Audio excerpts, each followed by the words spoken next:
how does India not only meet its own food security needs and nutrition needs, but also meet the demand of part of the demand of the rest of the world. In terms of actual numbers, it translates to how much of the production are you able to export. Currently, while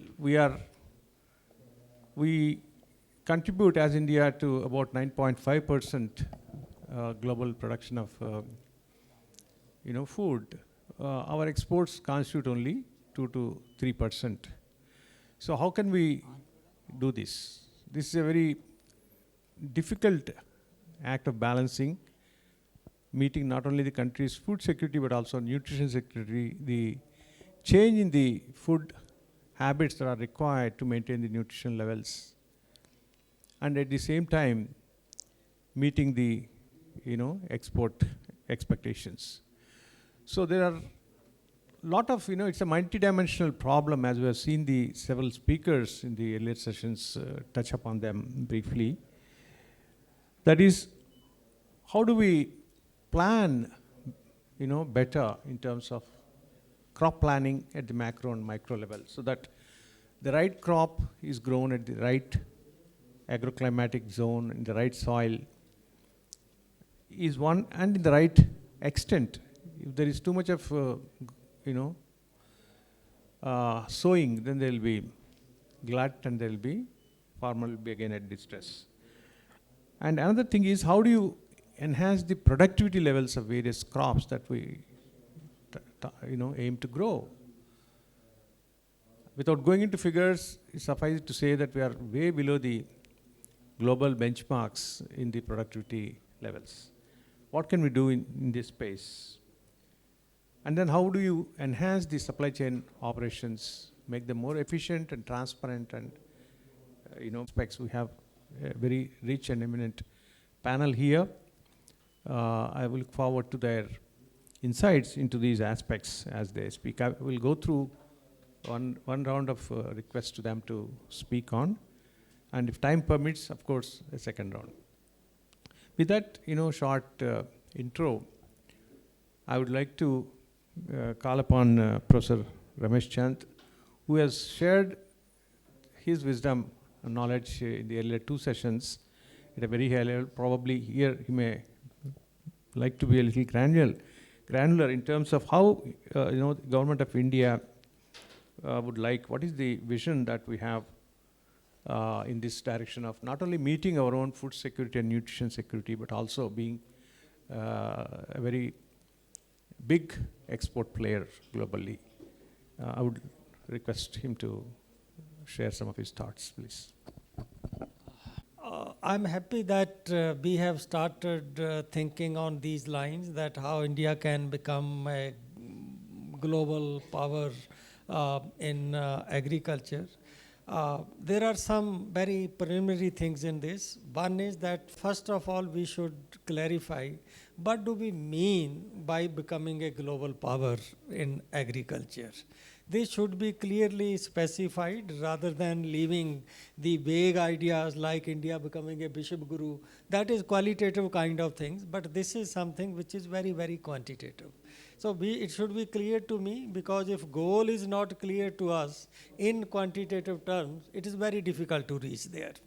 So I would say that one way to define any country becoming global power, and that too if countries of India's size, is that your presence in global economic activity is more than what is your share in the population, or what is your share in the resource that is used for that economic activity.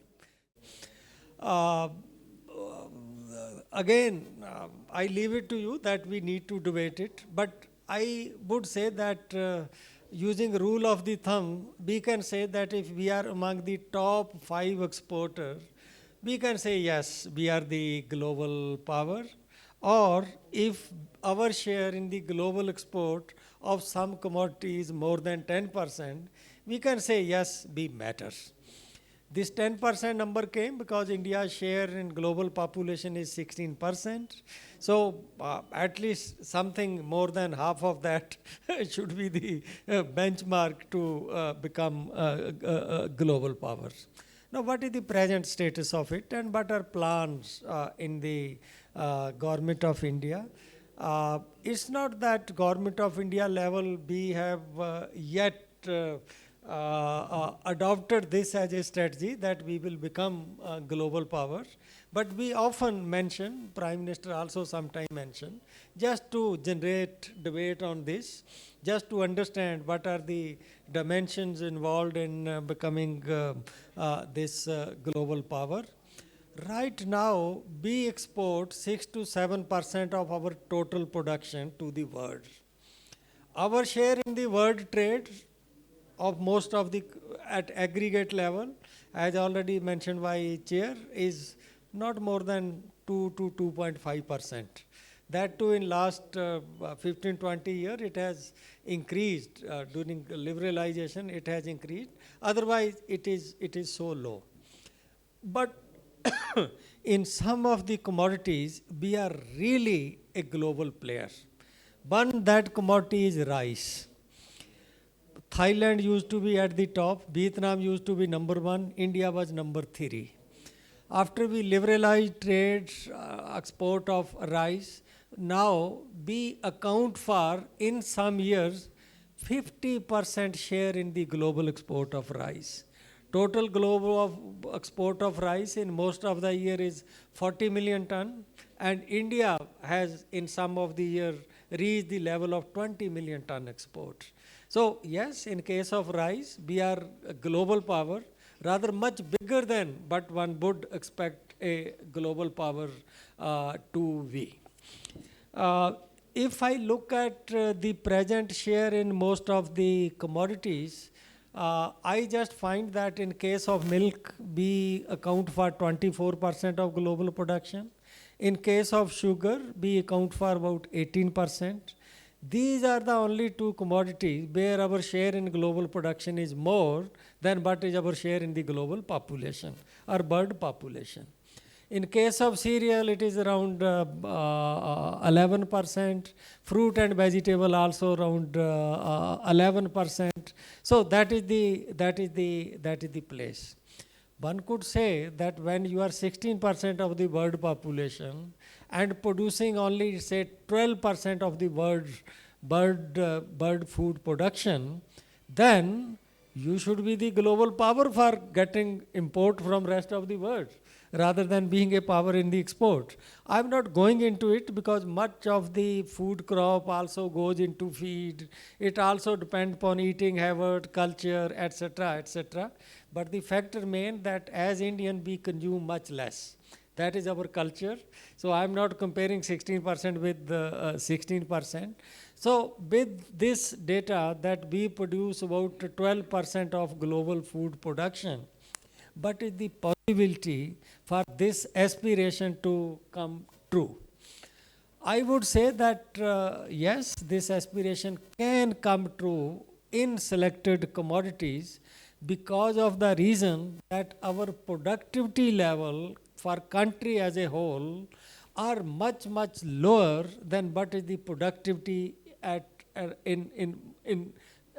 what is the world average and what is productivity in most of the country. For example, our productivity of soybean is 1 ton per hectare, and we are stuck at that for last 40 years. Productivity has not increased.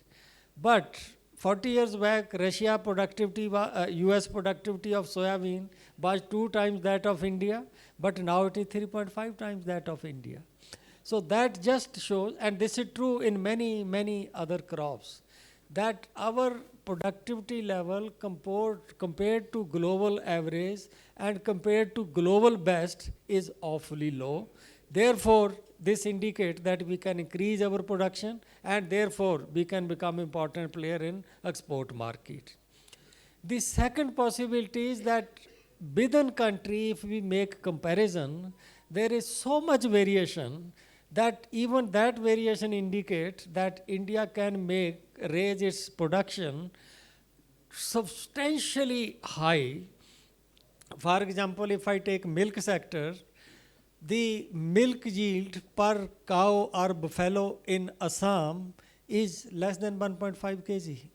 But that in some of the state is 11 to 12 kg. You imagine. Same thing is true of many other commodity, that you will find a factor of 1:8 in many of the commodities. So if we narrow this gap, it is not that top people have to come down, bottom has to go up. You will find that we can produce large surplus, and it is possible. It is not that it is not possible. So if we achieve that kind of thing, then we need to identify, not that for everything we will become a global power. We select a few commodity, like we were nowhere in rice till 97, 98. Only basmati rice was exported. Non-basmati rice was hardly exported by India. But now, in terms of quantity, we export more non-basmati rice than basmati rice. That is one. Second is in case of milk, because our population share 16%, production share 24%, we can become a player. But in order to become a global player, we must be efficient producer. But our situation is that we are even afraid of import. Any country which is afraid of import can never become a credible or strong exporter. So I said this thing in dairy conference in Ahmedabad, that now we are to surplus in milk because our per capita production of milk has crossed, but the recommended dietary intake of milk by National Institute of Nutrition and ICMR, which says we should consume 380 gram of milk per day, and we are producing 420 gram of milk per day per person. So there another possibility. Fish is another possibility. But rather than spreading our intention and effort thinly, I think we need to identify the commodity where this potential exists, or where we can earn this potential. It is very, very important that in some commodity we may not see this potential, but we can earn this potential. Because there are two things. One is that the potential given by nature, and second is the condition created by policy, by government, in infrastructure, in institution, which again help us in raising the production. That we have seen in case of many, many commodities. So I will conclude by saying that yes, India can be a global power in next 10 to 15 years in a couple of commodities, but not for the food sector as a whole. But for selected commodity, as in case of rice, I gave the example that we are much, accordingly, we need to identify the commodity, focus on those, undertake the required measure, then it is possible that we make our presence felt to the significant extent. So this is what I want to say in the first round. Thank you, Professor, for those insightful comments. I think in essence, what is being said to answer the question which is behind our heads, which is also in our heads, which is to say that how do we produce more with less? And the professor has given some insights into how do you increase your productive focus. Thank you. And in kind of doing so, producing, more with less, we impinge more onto the natural resources, and it has, of course, impact on the climate and sustainability aspects. So there's a lot of discussion also in the previous panel on the sustainability aspects and the climate. So I would turn to Sanjay to please share his experience on how do you balance these two, developing, enhancing productivity, kicking more out of the ground, and the natural resources, and how do you also balance on the sustainability and climate fronts? Would you like to please throw some thoughts on this? So just a quick time. I think some very relevant points raised by Dr. Chand. And just to set the background, the company I work for, Olam, it's a global value chain aggregator. We work in about 65 countries, and our model, very simply put, is to connect farms anywhere in the world to markets anywhere in the world for any of the commodities which we deal in, and we deal in about 25 to 30 commodities. Now, there are obviously, when we look at India, just to lay the context there, we find that India the agriculture here has become increasingly resilient. I'll go back to the early 2000s. We experienced India wheat crop of about 69 million tons. And it was hovering between 69 to 72, 73 million tons in those days. And the talk on the industry in the ecosystem was that India would probably, will peak out at about 75 to 80 anywhere, and it will not go. And same was the case with corn, rice, 130 million, we never ever imagined. So the point I'm trying to make is that Indian agriculture, due to government support, due to technology, due to climate resilience which is getting built in, has become extremely resilient. And one is very confident that India will keep throwing up food surpluses. Because the consumption is getting rationalized, it is moving from cereals to more value-added commodities like proteins and horticulture crops. And that's where the consumption pressure is not there. So this is something which is happening in India. But for India to become a food bowl of the world, I think we should also look at the qualitative aspects. It's not the quantitative aspect which should give us satisfaction. Cotton we have exported, how much sugar we have exported. I think that's not the only measure. And that will not lead us to even countries like Netherlands and Belgium, which are larger exporters than us, even if you were to discount for the intra-Europe movement which happens through these countries. They are larger agri-exporters than us. They are puny countries compared to India. What we need to do is to also look at the qualitative aspect. And I can give you the example. Indian cotton. We have been the largest producer and exporter of cotton from time to time. But Indian cotton is severely discounted even compared to West African countries. Indian rice. Indian rice is discounted significantly to Thai and Vietnam rice. What has happened in Thailand and Vietnam is that after what has happened in the Mekong river system over the last 10 to 15 years, as China has been building dams there, the gross water supply is going down in that delta. They have started shifting production away from rice to more value-added crops. And that's how they are premiumizing agriculture. That is how they are capturing greater value per acre or per unit of resources. So what we need to do is, how do we move towards more value-added crops? One. Two, for each one of those crops, how do we premiumize? How do we ensure that we get the best value out of those crops? Just to give you an example of rice, which is so relevant for Telangana. We are significantly discounted compared to Thailand and also Vietnam. And the reason is that our focus is on quantity and on fair average quality material. We are not distinguishing in terms of varieties or in terms of GI or in terms of branding and realizing as much value in the country as possible, or in the quality of processing which we want to do. So the point I would like to make is that becoming a food bowl is also, there is a qualitative aspect there. There is a lot of value in the entire value chain from the farmer to the consumer. Probably we capture disproportionately lower value. And that's where I think Indian focus has to be there. As our farmers become more resourceful, investments are made by various stakeholders, including the government, in the growing system. So that's one part. The second part is, which Mr. Satyanarayana wants me to speak about, is the sustainability part. I think both the minister and Mr. Sodi made very relevant remarks. But I would say that I would veer towards what the minister said there. I think sustainability has to be contextualized. What makes sense for the richer countries and what makes sense for emerging countries could be totally different. Sustainability for us, let's say resource use efficiency for the poorest farmer is a very relevant point, because resource use efficiency makes the farmer earn more. it gets more from less.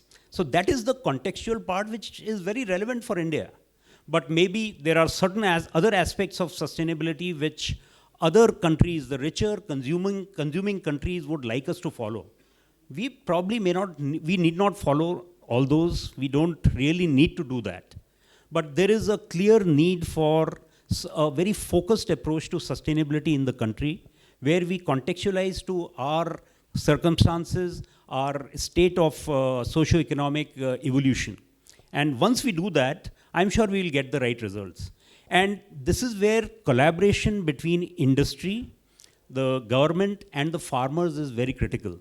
Because farmers can't do it on their own. They need the stronger stakeholders to come to the table and collaborate with them, show them the way, link them to the markets effectively so that they can get better realization for their produce, to be able to make an impact through these sustainability initiatives. Thank you, Sanjay, for this response that, in terms of sustainability, we need to redefine the word in the context of India and not necessarily exactly follow a classic definition. We need to understand it in its entirety in the Indian context and requirement. Thank you for that. And now I turn to Sivakumar, who is I remember him as the E-Chopal man of India.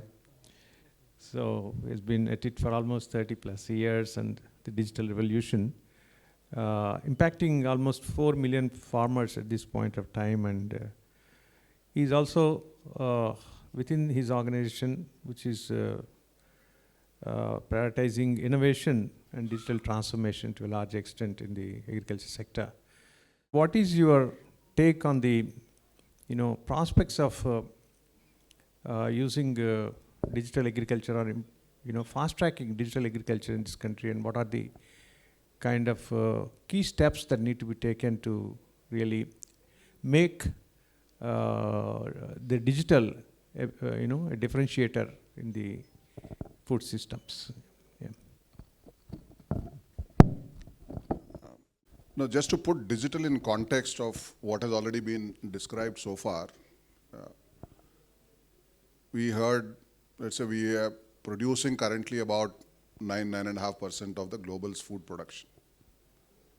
And we also heard that we are 16% of the world's population, maybe it's closer to 18 than 16, but that. If you also bring in the key natural resource that is key for agriculture, land, we are only 2.5% of the global's land. We are only 4% of world's freshwater resource. So if from here, if you have to become a food bowl for the world, and that too without exploiting natural resource beyond our means, we heard one solution which is very appropriate. You focus on those crops where you have a comparative advantage. So that's what I called climate arbitrage in the earlier session. While soil and water is there, but agro climate, which is conducive for growing crops and rearing animals and every other aqua and all the products, you need climate. So based on climate arbitrage, as well as certain proximity to markets, because logistics is also an important cost, you decide on which are the crops that India has a comparative advantage and potentially be an exporter. So I think that has been already very well illustrated by both the earlier speakers. Of course, India's per capita consumption is going to go up, and therefore, at an aggregate level, unless we cross the number of people that we are, we cannot still be called a legitimate powerhouse of food for the world. While there will be exceptions in terms of which crops we may export, which crops we may possibly import, and those kind of elements, but the headroom exists. that if you are 18% of world's people, can we be 25-30% of world's production in several crops, and at an aggregate level cross that 18? Possibility exists, and therefore that's the context in which the aspect of productivity was brought in, that you raise productivity. And headroom for raising productivity also exists. It's well established that we can produce a lot more than what we are currently producing across every crop or allied sector that we are involved in. But that needs to be done by the 140 million small farmers. That means this productivity enhancing technology, precision farming that goes into being climate positive, and connecting to the markets, the market that require that type of quality and attributes and safety and everything. So all of this need to go back to the small farmer. And the means to do it is digital. You know, Archimedes has said, give me a lever, I can move the earth. So from 2.5% of land, 4% water, with 18% of people producing only 10% of world's food now, if we dream to be powerhouse for world's food, the lever that is required is digital technologies. Because at an individual farmer level, farmer requires very personalized agronomic advisory.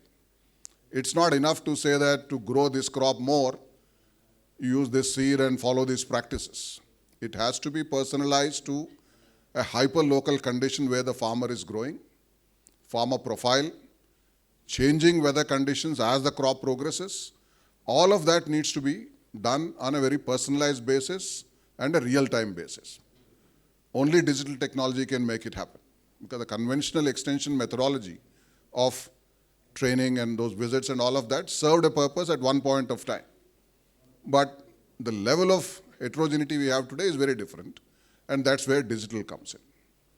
And today we have as many as 1,600 agri-tech companies innovating great solutions in terms of what is it that problem that we need to solve, farmer and along the whole chain, using every conceivable technology. Now, to link it up with the farmer back, these technologies, one needs to get personalized. Two, they all need to be stitched together to make it end-to-end for the farmer. Because many of these are sharp point solutions. That if you say there is a hyper-local weather forecast that I can tell in terms of whether it's going to be weather like this in the tomorrow, day after, and 3 days from now, it's only so much worth unless you are able to translate into agronomic advisory for that particular location. That is the work of another agri-tech opportunity. Now, that is so much worth unless you are able to translate into access to those inputs that you need to deploy. That is also so much worth unless you are able to access credit to be able to purchase those inputs if they need to be bought from the market, and so on and so forth all the way until then. So you also need an end-to-end solution from a farmer's perspective, personalized to individual context.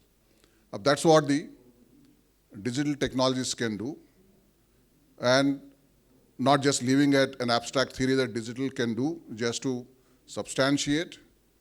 That's where we are putting our foot, where our mouth is, with the ITC eChopal, now in the current version called ITC Mars as a super app, which is integrating a host of agri-tech startups in terms of stitching that solution together, working and facilitating FPOs at the other end so that it's all physical. It's digital means ultimately seed has to be planted into the ground, crop has to be harvested, material has to be moved out. There's a whole host of physical activity.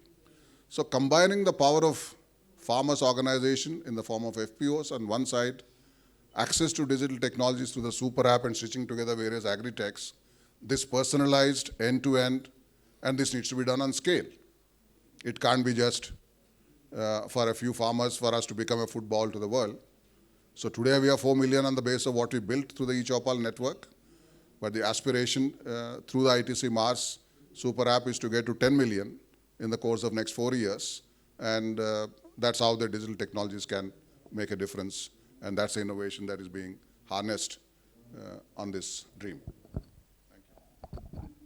Thank you, Shiv, for those. The need for developing personalized and integrated solution and, at the fingertips of the farmer would make a huge difference. In common parlance also, it's industry parlance, it's called also smart FAS or smart farming as a service, which tries to do a kind of a Swiggy-like rate levels, which enables this to happen seamlessly and in a very sector. Within Telangana, again, the World Economic Forum has been collaborating with the government of Telangana, and a couple of things. One, AI for AI, which the Honorable Minister mentioned in the morning, is one of such initiatives, and locally called as Sagu Bagu. Key to the whole thing, I feel, Shiv, is also the data. Data is like the oil that runs the motor. So, standards-based is one more thing that the government of Telangana is doing along with the forum and Indian Institute of Science. So hopefully it will be launched pretty soon. So these two additional facts I just wanted to add to what you have said. Now I turn to, for entire agriculture, the entire sector germinates from a seed. So we have the seed man of India with us. So Prabhakar Rao Garu, would you like to give you a perspective on, how do you manage to produce more and, more quality that Sanjay was referring to? Because it traces back to a good seed, gives good quality produce. So can you throw some light on what we are discussing? Thank you. Thank you, sir. So seed represents the genetic potential of new varieties which might help the farmer in getting higher yield and also the disease and pest resistance, better quality produce as required by the market. All these aspects we can help the farmer. Towards the goal that we are discussing, how to make India produce surplus and become food bowl for the world, this can be achieved by, of course, by providing high potential varieties through seeds. But interestingly, the economic aspects are also equally important, like what Shiv said a while ago. Through technology, giving the right economic advice, along with the high potential varieties, makes a much bigger difference in terms of yield to the farmer. We had heard the panelists before this session about the importance of sustainability. Now people are talking about regenerative agricultural practices, which are also becoming very important. And a niche market also exists for the organic produce. So all these also our seeds can contribute. We can give varieties which are better suited for organic cultivation, which are more sustainable and also with which can also grow well in the regenerative agricultural practices. In my opinion, pursuing the sustainability goal is not only essential, but also it leads to more economic crop productivity. Because, interestingly, the usage of nanomaterials, usage of the biological options that are available to augment the plant nutrition, crop protection, these things will make us move towards the sustainability and regenerative agricultural practices. At the same time, the cost of production also can come down. And again, these practices being new, which are not well practiced by the farmers in the past 40, 50 years. Interestingly, they existed before 50 years, before the chemicals came into agriculture. Now we are trying to bring them back. So these practices needs to be taken to the farmer. Again, the digital technology can help in this direction, not only of making the farmers use them to save the cost of production, to enhance the productivity, and ultimately make the agriculture more sustainable. So I think this state, having the stalwarts like you at the helm of affairs, can make this possible. And this can be a model for the whole country. So that's my firm belief. Another important thing that is lacking in tapping the potential. We all know that India's average productions are low. Dr. Ramesh already mentioned about it. We have a headroom to grow. But these things can also happen with very good planning. I am very good for the country. Thank you very much, sir. Thank you, Prabhakar Garu, for such insightful comments. Found one sentence response from our distinguished panelists. Turning to Shiv, do you think there is a potential, after all that we have heard since morning, we have to really do a miracle, right, to make things happen this way? Do you think there is a potential in India to come up with something like UPI, a game changer in fintech? Is there an equivalent of that? Can it happen in the agri sector? Digital agriculture sector? If so, quickly how it can happen. When you talked about the agri stack and the interoperability, and in conjunction with the lot of innovation that are taking place in the agri-tech sector and the conventional agriculture corporates, I think that ecosystem is certainly getting formed.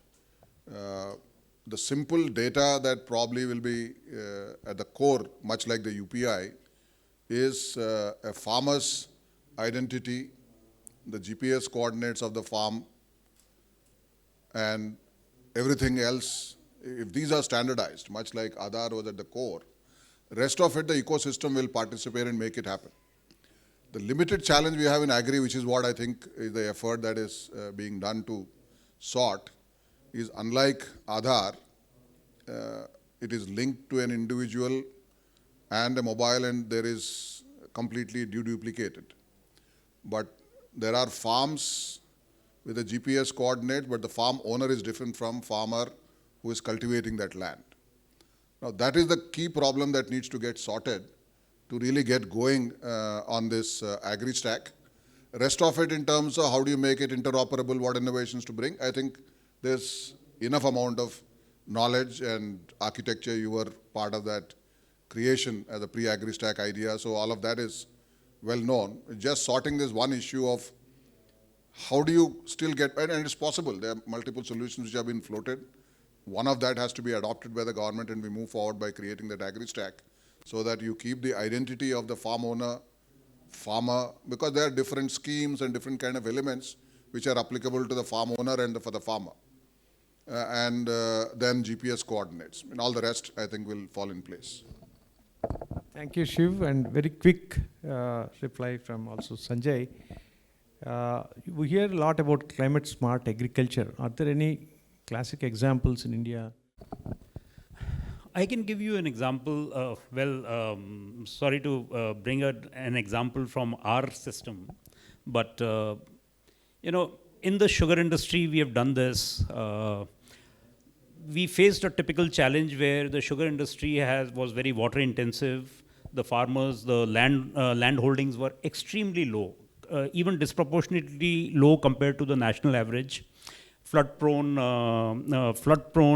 agriculture was the bane of the ecosystem. But that's where, bringing in multiple stakeholders and collaborating with the farmers. So we brought in IFC, we brought in a Dutch NGO, which had a lot of expertise in climate smart agriculture. And then various input providers and other service providers who could help the farmers. Creating that ecosystem where probably the industry is the pivot, but which catalyzes and provides the right commercial proposition for various actors. The actors could be input providers, equipment providers, the package of practice providers, market access providers, and finance and insurance providers. When you create that ecosystem where the farm and factory linkage is there, and the farming commercial proposition is very strong, you can always attract these various actors to that proposition, to that collaborative project, and then help farmer bring a lot of resilience. And when I say resilience, resilience is of various kinds, and climate resilience is one of them. And this is something which we have seen that this has transformed the landscape. the output has gone up from, let's say, a 40 tons to a hectare to, let's say, 65 to 70 tons. And I'm saying that 65, 70 by no means is really earth-shattering. We actually should be hitting 100. But that's a journey. But I can see that if the farm factory linkage can be provided, and that builds a strong de-risked commercial proposition for farming, you can attract a whole lot of players who are willing to then support farmers, because they are very clear about their commercial proposition there.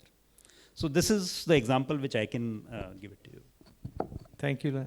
Prabhakar Garu, one quick thought about, the whole seed thing, also a lot of trust is required that the farmer is getting the right seed and, of right quality. So what do you have to do to enhance the trust of the farmer in the system? Prabhakar Garu, in the interest of time, if you can quickly finish this and we'll wrap up the session then. Thank you. So the thing that is implemented by the government of India, the seed traceability scheme. So the seed traceability, if it is traced all the way up to the retailer and up to the farmer, if that system gets implemented soon, I think that makes it very convenient for the farmers to keep trust and get a redressal in case of a complaint also. Thank you, Prabhakar Garu. Yeah, I would like to request Professor. And for that, there are 4 possibilities which already exist. There could be many more.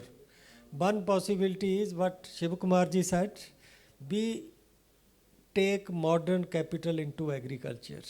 We take corporate sector to agriculture that you produce. I've seen some of the farm of corporates which are 3 to 4 times more productive than farm of farmers. So because they take modern capital, etc., that is one possibility. Second possibility is if we do science-based and precision agriculture like Israel do or Netherlands do, then not only bird power, we can be world superpower in food.